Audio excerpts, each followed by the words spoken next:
Magandang gabi po mga kaibigan, meron po tayong update ngayon sa lagay po ng ating panahon. Pero bago ho yan, palike and subscribe po muna ako at pahit na rin po ng notification bell para lagi po kayong manotify sa lagay po ng ating panahon. Mga kaibigan, patuloy pa rin po nating minomonitor ito pong si Bagyong Hulya na ngayon po ay mas lumalakas na po mga kaibigan.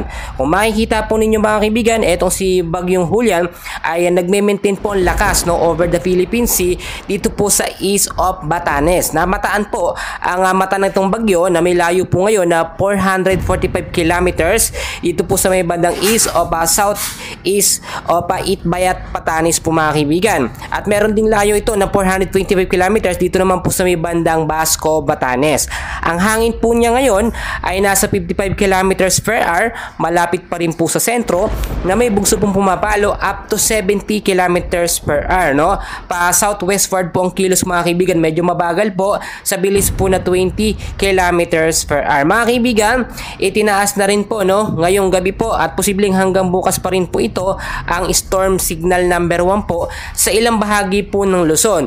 Kung titignan po ninyo mga kaibigan, dito po sa Babuyan Island, kasama na pong eastern portion po ng mainland Cagayan, Santa Ana, Gonzaga, Cataran, Laulo, Bonggao, Apari, Santa Teresa at ilang bahagi po ng Balesteros.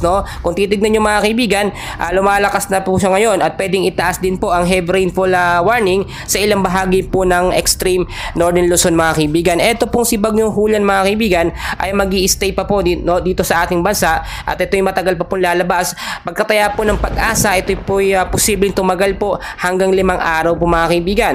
At kung sakali man po itong magtagal na 5 araw mga kaibigan, ay tatahakin po nito mga kaibigan. Ito pong paikot po vicinity po ng extreme northern Luzon. Apektado pa rin po ngayon ang ilang bahagi po ng Ilocos Norte, Ilocos Sur, Abra, Apayao, Kalinga, Mountain Province, Batanes, Cagayan at Isabela ng maulap na kalangitan. Asahan din yan bukas. At ngayong gabi naman, mga pag-uulan po. Napansin naman natin, bubugso ang biglang malakas na pag-uulan. Metro Manila, ganun din po. Asahan din bukas po mga kaibigan, maulap ang kalangitan na meron pong pag-uulan pagdating po sa hapon at sa gabi.